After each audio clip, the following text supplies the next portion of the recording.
एपटे अधिक जो पटे कार गाड़ी से पटे चल हाँ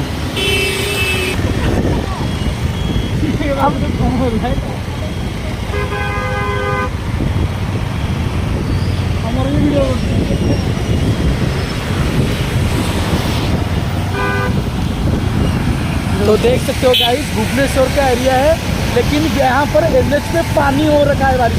ये ऐसा काम कर रहे हैं हमारे बीच का हमारे देश, देख सकते हो कैसा पानी है। लोग इसमें जाएंगे कैसे, आप देख सकते हो वीडियो कैसे जाएंगे। अगर ऐसा सरकारी काम चलेगा तो 500 एनएच बनाना।